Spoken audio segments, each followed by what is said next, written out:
kalian ngapain sih main musik metal? Udah perempuan mah diem aja di rumah kayak gitu. Nanti kan perempuan ujung-ujungnya bakal lari ke dapur kayak gitu. Lajunya segede gitu udah nikah. Udah nikah atau minimal udah tunangan begitu. Oh nggak kerasa ya udah gede banget gitu. Kemarin seumurannya itu baru aja ngelahirin katanya gitu. Siti sebagai drummer, Aku Marsha, gitaris sekaligus vokalis. aku ini sebagai basis. Dari sini kita mau speak up tentang perempuan yang bermusik. Jadi kita tuh pertama dengerin musik keras tuh di laptopnya Abah tuh ada playlistnya dia. Pertama tuh dengerin Toxicity System of Down. Nah pas dengerin ternyata suka gitu. Kok entah kenapa enak aja didengar, jadi kayak adrenalin tuh naik gitu pas dengerin musik itu. Nah yang pertama memulai untuk ngulik tuh Siti. Itu kan drumnya susah. Dia tuh ngurung diri beberapa hari di studio sampai keulik gitu, sampai keulik. Terus aku Widi sama yang lain tuh kayak terprovokasi untuk ikutan ngulik juga gitu. Ternyata asik ya gitu, teriak-teriak. Itu kan kayak apa? Bener-bener kayak musik yang bebas gitu, teriak gitu, seteriak-teriaknya gitu. Kayak ya menemukan sesuatu kebebasan. Iya. Terus sisanya kita nyari dari YouTube juga banyak. Jadi musik metal tuh mempertemukan jati diri kita yang sebenarnya. Berat banget jati diri. Jadi yang awalnya kan aku tuh minder sebenarnya pas awal lahir gitu. Ketika dipertemukan dengan musik metal, aku tuh jadi berani, percaya diri. Gitulah, berasa ada penyelamat hidup. Di kamu mah nggak ada. Paling di pensi sekolah atau di kawinan juga dulu pernah ya? Pernah di kawinan Kita di kawinan, di sunatan pernah. Sunatan terus dibayar dengan nasi satu piring. Pasangan jalan ikut mana? Ya begitulah perjalanan kami. Terima kasih gitu. Main lah yang penting betul gitu. Yang penting perut selamat. Nah, hambatannya sih lebih ke stigma sebenarnya. Kayak musik metal itu nggak cocok dimainin sama perempuan apalagi yang berhijab. Aku paling suka itu sih kalau misalnya di Instagram komen-komen DM paling suka langsung ke VOB-nya. Aku kan suka lihat-lihat DM. Kalian ngapain sih main musik metal? Udah perempuan mah diem aja di rumah kayak gitu. Nanti kan perempuan ujung-ujungnya bakal lari ke dapur kayak gitu. Sama tadi kayak Marsha yang musik metal tuh yang Bagus lah untuk ukuran perempuan kayak gitu. Bagus lah buat cewek. Kayak itu kan kesannya kayak perempuan tuh standarnya di bawah gitu. Kayak gitu.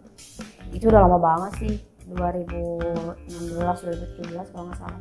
Jadi itu tuh pulang latihan, aku tuh kayak dapat dilempar batu terus kena kepala sini, dibungkus pakai kertas, isinya ancaman kayak gitu ya, ancaman maki-maki kegiatan bermusik aku gitu.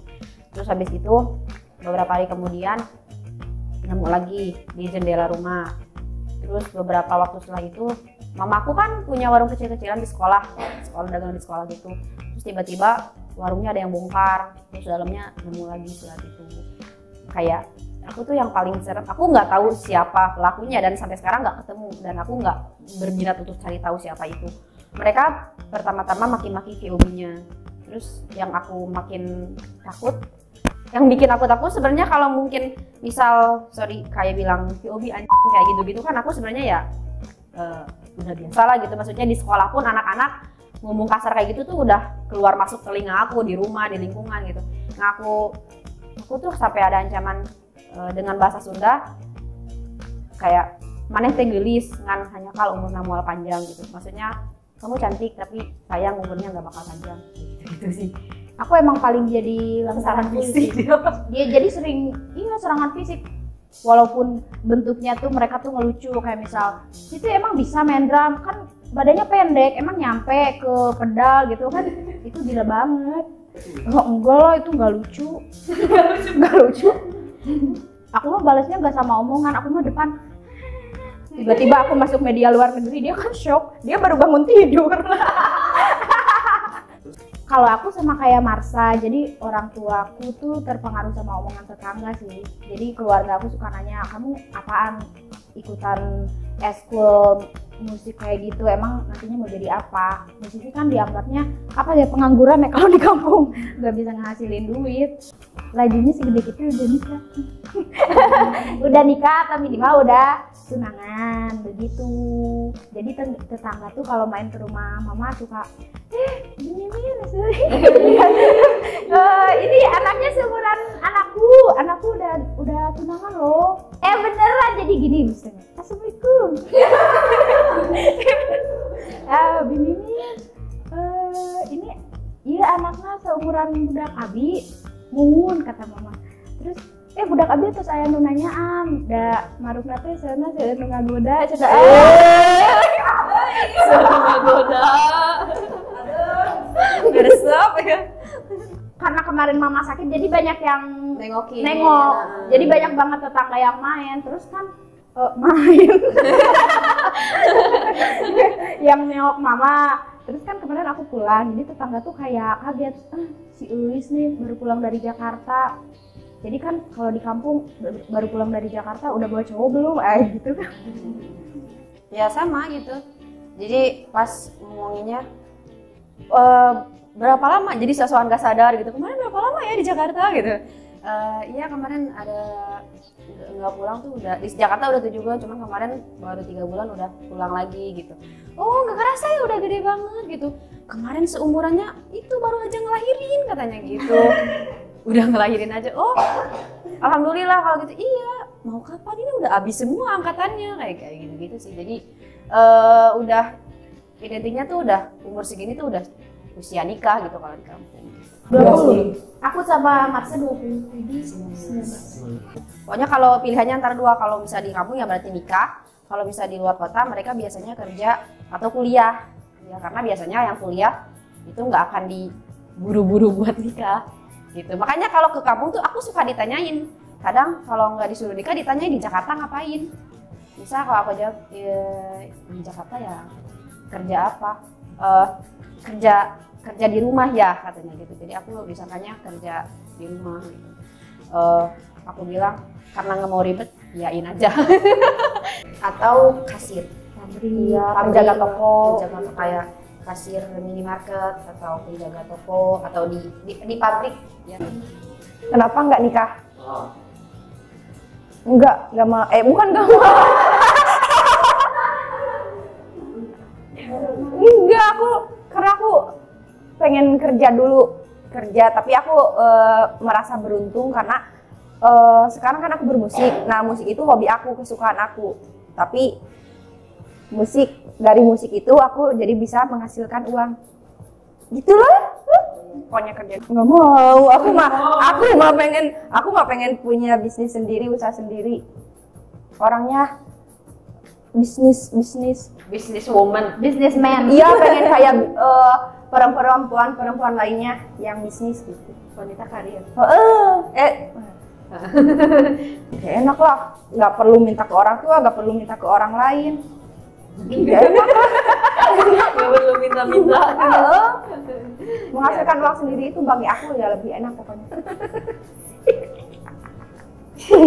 Jadi kan kebetulan aku punya 5 kakak perempuan. 5 kakak perempuan, 4 ya, 4. Dilupa kakak sendiri. 4 kakak perempuan. Mereka tuh udah nikah dan nikahnya tuh rata-rata di usia 19-20. Nah, aku tuh pengen jadi satu perempuan di keluarga itu yang gak buru-buru nikah. Soalnya kakak-kakak aku juga dulu nikah mudanya tuh rata-rata ya korban gitu. Misalnya pulang kerja dari kota, di kampung udah nggak ada sesamanya. Jadi tetangga yang ngomel, orang tua juga kan terpengaruh sama omongan tetangga. Aku takut susah kan? Takut susah. Saya kan dari kecil aku udah ngerasain hidup susah. Nah, sewaktu aku sekarang sudah masa peralihan dari remaja ke dewasa, aku ingin membahagiakan diri sendiri dan orang tua. Habis itu ya memikirkan soal perkawinan. Menurut aku nikah itu mau umur berapapun itu kan pilihan. Iya begitu. Pilihan setiap orang bebas. Seri aman. Jadi aku pengen nikah tuh karena aku mau, bukan karena tekanan dari siapapun. Banyak banget sih, dan kebanyakan kalau di daerah aku tuh kebanyakan cowok tetap mendominasi. Kesehatan, pasti kesehatan. Kalau nggak perawat, analis, bidan, gitu. Apoteker. Gak tertarik sekolah maksudnya? Sekolah kayak gitu. Bukan gak tertarik, gak ada duitnya. Gak ada duitnya. Ini waktu SMA jurusan farmasi paling mahal loh, bener kan? Iya benar. Gak ada duitnya kita, aduh. Udahlah langsung aja. Jurusan perkantoran aja yang udah banyak muridnya, jadi udah diskon terus tuh tiap tahun gitu turun terus. Jurusan paling murah kita ambil jurusan. Gak peduli itu minat kita di mana. Kalau aku tuh pernah bayangin sekolah yang ideal tuh menurut aku yang misal murid tuh keahliannya tuh dia minatnya tuh di apa gitu, dia itu diservisin, yang lain ya sekedar bisa aja gitu supaya nggak buta-buta banget gitu, nggak kayak sekarang yang semua murid itu kan dipaksa ahli dalam semua hal. Terus kan misal yang dianggap pintar tuh yang misal matematikanya pintar, itu pintar, IPA, biologi pintar, itu pintar namanya. Di sekolah tuh aku mah berasa diseragamkan. Iya, sekolah namanya. Masa yang jawab deh. Masa yang jawab. Dia takut. Itu gimana? Jadi aku tuh harus sama kayak yang lain. Ya so. Iya, mungkin. Ya itu coba. Dia mah takut, nggak apa-apa. Takut diserang netizen dia mah. Aku sama kepala sekolah. Bapak jangan nonton ya Pak. Iya tadi sama kayak Marsha aku juga. Dia langganan dituduh nyontek terus. Jadi aku tuh benar-benar sakit hati ya dalam hidup. Sakit hati dalam hidup. Setiap kayak matematikanya, aku jujur memang aku tuh jago nyontek. Tapi ketika aku pernah suatu saat aku tuh dapat nilai bagus, tapi gurunya tuh malah, kamu nyontek dari siapa? Nah aku sakit hati. Ya ampun ibu, itu tuh hasil mikir aku. Makanya dari situ, nah mikir aja nggak dianggap usaha, ya udah nyontek lagi dari situ. Ya begitulah aku usaha yang tiada hasil. Usaha yang tiada hasil. Dari situlah tumbuh menjadi Siti yang itulah. Yang rebel. Sama Abah. Aku si Abah pokoknya lah semuanya buku Siapa yang juga dapat mempengaruhi dari si hidup Abah. kita? Gitu. Ya pokoknya aku kalau Abah ngobrol tuh sama mereka, kita lagi ngumpul nih, terus ngobrol, aku suka dengerin yang Abah omongin itu, aku oh iya ya benar, jadi suka gitu aja, aku suka dengerin. Terus kalau bacaan juga suka dikasih tahu sama Abah. Apa ya, Abah tuh suka nguatin aku kan orangnya baperan, jadi apa ya, kayak yang cengeng gitu. Terus Abah tuh suka, kamu tuh jangan kayak gitu, kamu tuh harus percaya diri, kamu tuh harus berani menunjukkan diri kamu sendiri, kamu itu punya kelebihan gitu. Jadi aku suka apa ya, ingat kata-kata Abah aja, kamu tuh harus kuat. Ada banyak sih, cuman aduh. Banyak. Nanti aku suka ini, Suka Nangis nangis ya mah. Air matanya banyak. sama. Kamu juga sama. Soalnya aku kadang suka lihat, aduh orang cantik mah dihargain, gitu. Aku mau lagi, pokoknya aku mau lagi. Udah. Terus aku kan ngerasa gini, aduh aku mah kalau secara fisik gak menjual misalnya, atau bukan, tapi aku gak mau jualan fisik. Masuk. Iya sama aja. Kata-kata Jadi pokoknya apa ya? Kamu merasa tidak cantik secara fisik. Jadi aku mah menunjukkan ke orang lainnya itu dengan Skill gitu. kemampuan gitu. Aku suka nangis. Aku baca, awal aku suka buku tuh aku baca buku Revolusi Sekolah, yang jadi buku School Revolution itu single VOV, itu jadi buku jadi lagu. Terus habis itu tadi juga tetralogi Pulau Burung 4 itu, terus baca buku sejarah kayak buku Nyatan kayak gitu-gitu, terus buku feminis. Nah setelah itu Abah bilang, kamu nggak bisa cuman misal belajar sesuatu itu fokus di musik aja gitu, kamu juga harus belajar pengetahuan lain untuk menunjang karir bermusik kamu, Abah bilang gitu. Aku tuh pemakan segala, kalau misal dari makan tuh buku fiksi aku suka, buku-buku yang roman sejarah aku suka gitu. Jadi dari situ juga aku dapat banyak pelajaran.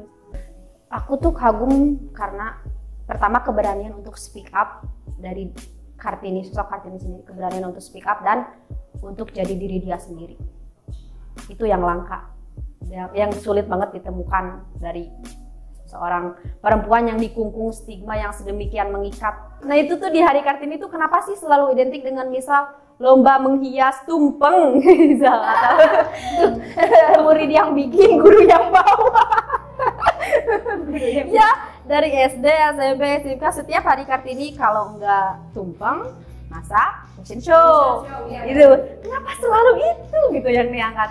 Gak misal lomba yang lain gitu yang lebih menggali kemampuan yang lain dari perempuan gitu. Jadi akhirnya kan selalu domestik lagi gitu, penampilan lagi gitu kan, selalu itu gitu yang dilihat dari perempuan gitu akhirnya.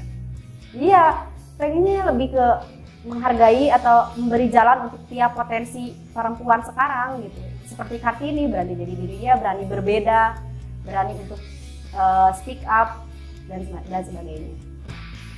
Ini tuh kayak mungkin kita tuh kalau diibaratkan bayi gitu tuh mungkin baru ngerangkak mungkin.